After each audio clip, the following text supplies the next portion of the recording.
आपल्या सर्वांची कामधेनू अगस्ती सहकारी साखर कारखान्याच्या 32व्या वार्षिक मीटिंगसाठी उपस्थित असलेले आपल्या तालुक्याचे लोकप्रिय आमदार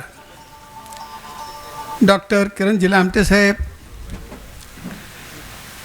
या मीटिंगसाठी उपस्थित असलेले आपल्या भाजपचे ज्येष्ठ नेते जालिंदर पाटील वागचौरे, राष्ट्रवादीचे किसान सेलचे अध्यक्ष वसंतराव विमानकर, BJ देशमुख साहेब, भाऊ पाटीलजी नवले, डॉक्टर मनोज मोरे, गिरजाजीबा जाधव, आदरणीय वैभवरावजी पिचड साहेब यांचं आगमन झाले. त्यांना विनंती आहे कृपया आपण मंचावरती यावं.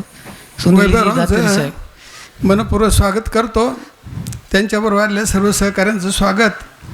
विठ्ठलरावजी डुंबरे, विजयरावजी वागचौरे, आदरणीय उत्कर्षताई रुपवते, शांतारामजी संगारे, बाळासाहेब देशमुख, रामारी तिकांडे, प्रमोद मंडलिक, भाऊसाहेब वागचौरे, पांडुरंगजी नवले, राजेंद्र कुमकर, रामनाथ थोरात, विठ्ठल कुमकर, रोहिदासजी भोर, दत्ता नवले, डॉक्टर नितीन चासकर, भाऊसाहेब मेदगे, रोहिदास जाधव, बाळासाहेब भोर, रमेश जगताप, गुलाबरावजी शेवाळे, बाळासाहेब ताजने, शरद चौधरी, गणेश पापळ, प्रकाश नायकवाडी, अशोक पाटील नवले, शिवाजीराव हसे, राजेंद्र वागचौरे, पोपटराव हांडे, निखिल जगताप, भानदाजी तिकांडे, सयाजीराव पोखरकर, अरुण रुपवते, भाऊसाहेब बराते, प्रकाश हासे, भाऊसाहेब आभाळे, भाऊसाहेब वागचौरे, मच्छिंद्र मंडलिक, नवनाथ शेटे, राजेंद्र भांगरे, श्रीयुत कारखान्याचे माजी संचालक रमेश काका देशमुख, नवनाथ शेटे, विकास वागचौरे, महेश देशमुख, परशुराम शेळके, मच्छिंद्र मालुंजकर, देवकर साहेब, गंगाराम पापळ, सागर शिंदे, आनंदराव वागचौरे, पावारी, रावसाहेब वाळून, ज्ञानेश्वर गायकर, आपल्या सर्वांचे माजी आमदार वैभवरावजी पिचड, सुनील दातीर, रावसाहेब वागचौरे, सर्व सभासद बंधू, आपल्या कारखान्याचे कार्यकारी संचालक, सर्व विभाग प्रमुख, खरं म्हणजे ज्यांचा सत्कार आपण केला, ज्यांनी खरं म्हणजे फार मोठं नैपुण्य ऊसामध्ये मिळवलं, ज्यांनी अतिशय चांगलं टनेज निर्माण केलं, त्यांचा सत्कार आपण यथोचित केला. ते सर्व आपले सत्कारमूर्ती सगळे ऊस उत्पादक शेतकरी भगिनी बंधू, सर्वच या मीटिंगसाठी उपस्थित असलेले पत्रकार बंधू, सर्वांचं मी संचालक मंडळाच्या वतीनं मनपूर्वक स्वागत करतो. अहवाल मांडण्याच्या अगोदर थोडीफार सूचना काही मला करायच्या आहेत. आपल्या सर्वांचे नेते आणि या कारखान्याचे संस्थापक चेअरमन स्वर्गीय रुपवते साहेब आणि भाऊसाहेबजी हांडे साहेब, आमच्या सर्वांचे नेते, यांचे फोटो खरं म्हणजे आमच्या याच्यात छापण्याचे राहिले होते. आणि म्हणून अनेक आमच्या कार्यकर्ते मित्रांनी काही व्हॉट्सअपवर अनेक त्यांच्या भावना व्यक्त केलेल्या आहेत. काही पत्र आहे मला अरुण रुपवते आणि त्यांच्या सर्व सहकाऱ्यांनी सकाळी 10 वाजता त्यांनी पत्र दिलं आणि काही त्यांच्या भावना त्यांनी व्यक्त केलेल्या आहेत. मी त्यांच्या भावनेशी खरं म्हणजे सहमत आहे. ते दोन्ही फोटो राहिल्याबद्दल मी खरं म्हणजे दिलगिरी 2 वेळा व्यक्त केलेली आहे.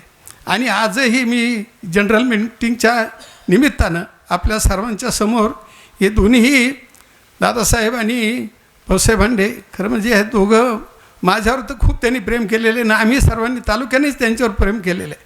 आणि पण अवधानाने त्यांचे फोटो राहिलेत तरी मी दिलगिरी व्यक्त करतो. आमच्या मोरे पाटलांचा एक अहवाल सालामध्ये ते दिवंगत झाले, त्यांचा एक फोटो राहिला होता, त्यांची दिलगिरी व्यक्त करतो. दुसरा एक फोटो महत्त्वाचा आमच्याकडून राहिला, की आदरणीय आपले माजी आमदार वैभव पिचड यांची महाराष्ट्राच्या आदिवासी महामंडळावर त्यांची बिनविरोध नियुक्ती झाली, त्यांचाही फोटो एक मला त्याच्यामध्ये राहिला. आणि म्हणून ह्या सर्व मंडळींची, कारण आमच्या काही भावना आपल्या काय राजकीय याच्यामध्ये हा कारखाना सर्व तालुक्यातील सर्व पक्षीय सर्व शेतकऱ्यांचा आहे आणि तरीसुद्धा मी सर्वांची मनपूर्वक दिलगिरी व्यक्त करतो. खरं म्हणजे मी आपणापुढे 25-26चा जो काही अहवाल आहे हा मांडण्यासाठी मी आपणासमोर उभा आहे. गाळप हंगाम 25-26चा आढावा घेत असताना मागच्या वर्षी 9/11/2025 रोजी आपला हंगाम सुरू झाला आणि 21/2/2026ला आपला गाळप हंगाम संपला. एकूण 105 दिवस गाळप हंगाम चालला. खरं म्हणजे महाराष्ट्रामध्ये सगळ्यात कमी अवधीमध्ये चालणारा हा गाळप हंगाम फेब्रुवारीमध्ये संपण्याची महाराष्ट्रामध्ये सगळ्यात पहिली ह्या अहवालामध्ये खूप कमी गाळप झालं. सगळ्यात राज्यामध्ये खूप कमी ऊस असल्यामुळं फेब्रुवारीमध्येच आपल्याला कारखाने बंद करावे लागले. साधारणपणे आपण कार्यक्षेत्रामध्ये 1,38,000 गाळप म्हणजे खूप कमी कार्यक्षेत्रामध्ये ऊस आपला होता. 1,38,000 गाळप आपण कार्यक्षेत्रातलं केलं. साधारण गेटकेनमध्ये 1,20,533 मेट्रिक टनाचं गाळप केलं आणि एकूण आपण 2,58,000 गाळप आपण अहवाल सालामध्ये आपण केलेले. नेवाशातून 59,000 मेट्रिक टन ऊस आला, राहुरीतून 25,000 मेट्रिक टन, नाशिकमधून 14,000 मेट्रिक टन, निफाडमधून 7,000 मेट्रिक टन व इतर 13,559 मेट्रिक टन असा एकूण जवळजवळ 47% गेटकेनमधून आपण ऊस आणला. साखर उत्पादन साधारण 2,75,850 क्विंटल साखर तयार झाली. साखरेचा उतारा 11.07 इतक्या मिळाला. सरासरी प्रतिदिन गाळप आपलं 2,917 मेट्रिक टन झालं. गाळपाचं खरं म्हणजे 71%च गाळप आपलं मागच्या वर्षी झालं. आपल्याला ऊस कमी असल्यामुळं खरं म्हणजे तोडणी कामगारसुद्धा मागच्या अहवाल सालामध्ये जरा कमी आले आणि म्हणून त्या दृष्टीनंसुद्धा आपलं जरा सरासरी जो काही 3500 टनापर्यंत व्हायला पाहिजे होता तो 2700 टनापर्यंतच ते झालेला आहे.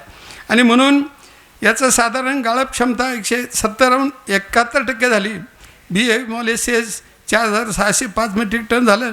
सी हेवी मॉलिसेस 7,150 मेट्रिक टन झालं. एकूण मॉलिसेस उत्पादन 11,755 मेट्रिक टन झालं. बी हेवी मॉलिसेसपासून RSHDS उत्पादन 30,46,251 टन झालं. इथेनॉलचं 11,37,279 मेट्रिक टन हे साधारण उत्पादन झालेले.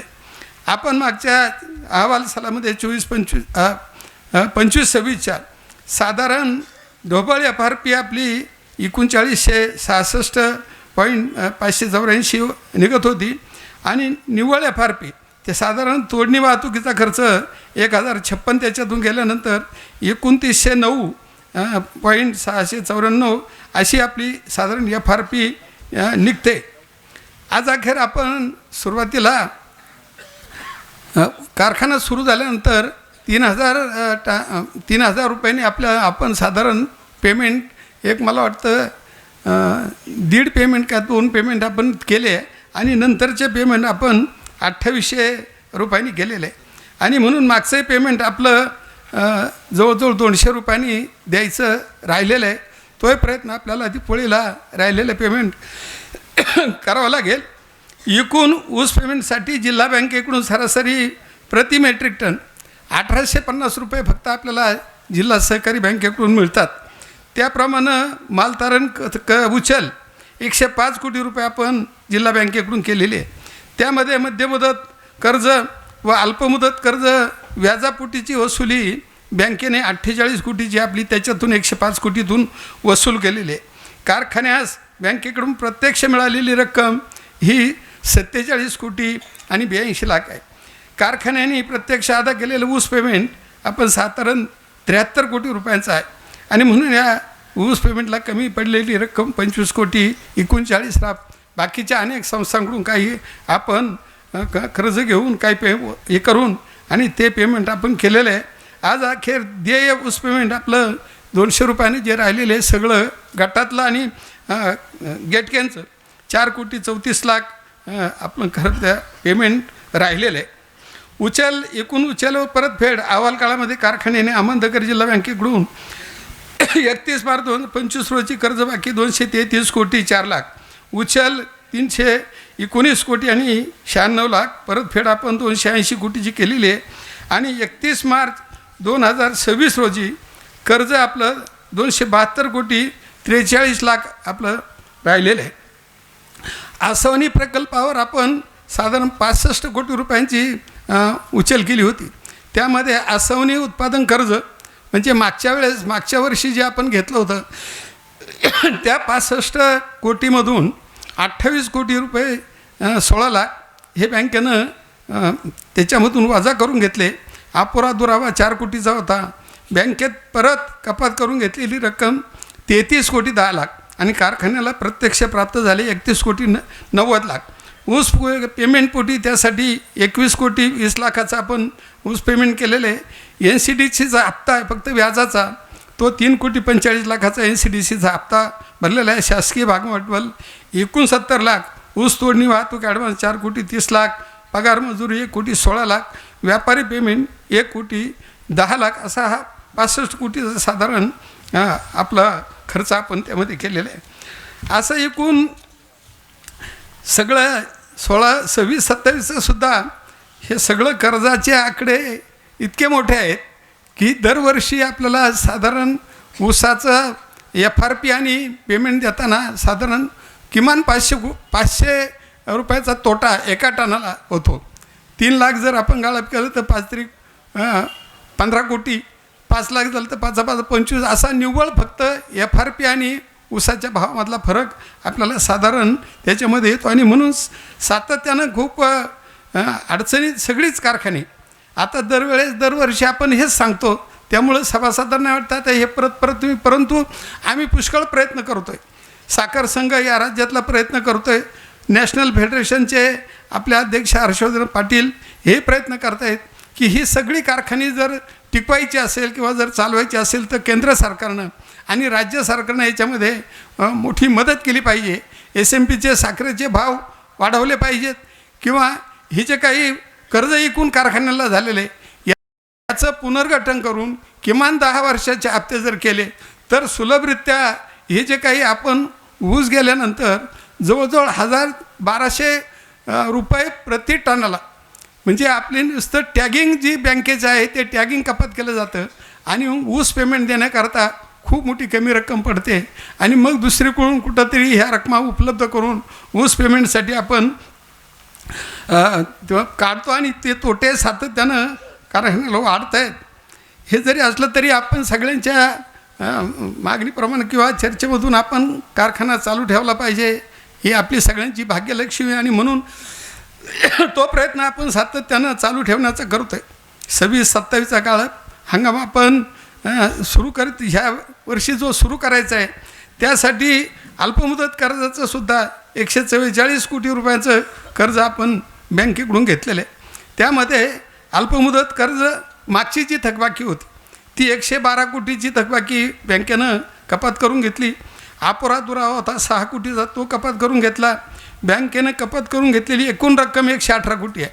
आणि म्हणून कारखान्यास प्रत्यक्ष फक्त 25 कोटी 18 लाख रुपये मिळाले. ऊस पेमेंटला त्याच्यातून 12 कोटी रुपये जे ऊस पेमेंट मागचं राहिलं होतं त्याच्यात 12 कोटी रुपये त्याच्यामध्ये ऊस पेमेंटसाठी दिले. ऊस तोडणी कमिशन व डिपॉझिट जे तोडणी कामगारांचं राहिलं होतं ते 3 कोटी 20 लाखाचं दिलेलं आहे. ऊस तोडणी वाहतूक ॲडव्हान्स, म्हणजे आता आपण जो काही 26-27 काळ हंगाम आपल्याला सुरू करण्याचा आपला मनोद आहे.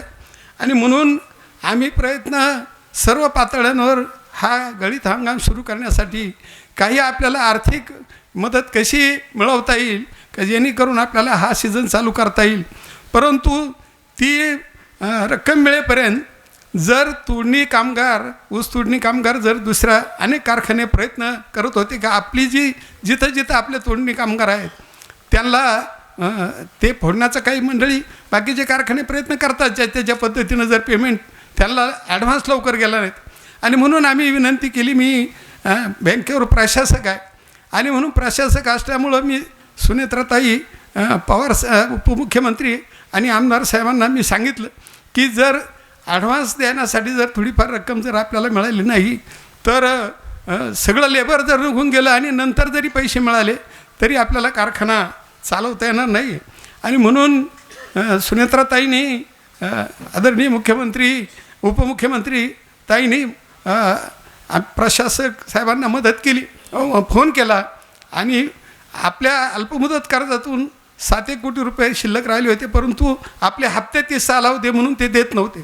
परंतु हे लेबर मिळणार नाही त्यांनी, म्हणून ताईंनी फोन करून आमच्या प्रशासकांनी 7 कोटी दिले आणि म्हणून ते आपण पहिला हप्ता आपण ऊस तोडणी कामगाराला देऊ शकलो.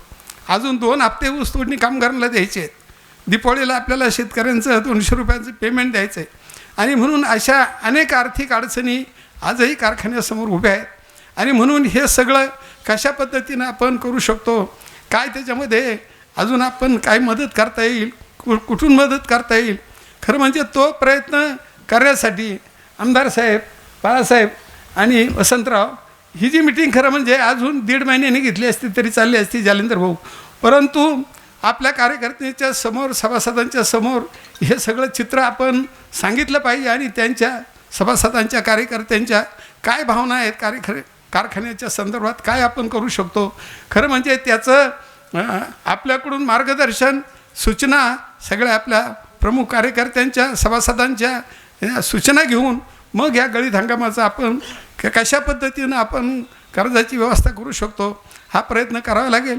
खूप प्रयत्न आदरणीय ह्या देशाचे सहकार मंत्री अमितभाई शहासाहेब यांनीसुद्धा एक मिटिंग सगळी महाराष्ट्रातल्या आणि सगळ्याच राज्यातल्या कारखान्यांची घेतली, परंतु अधिवेशनाच्या काळामध्ये थोडी जरा त्यांना वेळ मिळाला नाही, ती मिटिंग पुढं ढकल. महाराष्ट्रातसुद्धा मुख्यमंत्री महोदयांनी, सहकार मंत्री आदरणीय ताई यांनी सगळ्यांनी आपल्या साखर संघाची मंडळी सगळ्यांनी भेटून मुख्यमंत्री साहेबांनासुद्धा वेळ मागितला आणि ते सुद्धा काही प्रयत्न करतायत. आणि म्हणून जर राज्य सरकार आणि केंद्र सरकारनं जर मदत जर या सगळ्या महाराष्ट्रातील कारखान्यांना जर केली तरच या महाराष्ट्रातील नाही 70% कारखाने खूप अडचणीत आहेत सगळेच. आणि म्हणून ह्या सगळ्या अडचणींना सामोरं जाण्यासाठी खरं म्हणजे मी खूप लवकर ही मिटिंग आजची बोलवली. आपण सगळेजणाला खरं म्हणजे आपलं सगळ्यांचं मार्गदर्शन आपण काय करता येईल आपल्याला याच्यासाठी खरं म्हणजे ही मिटिंग बोलवली. हा अहवाल 25-26चा आपल्यासमोर मी ठेवलेला आहे, याला मंजुरी द्यावी. परत एकदा आपल्या सगळ्यांचं आभार मानतो, स्वागत करतो आणि थांबतो. जय हिंद, जय महाराष्ट्र.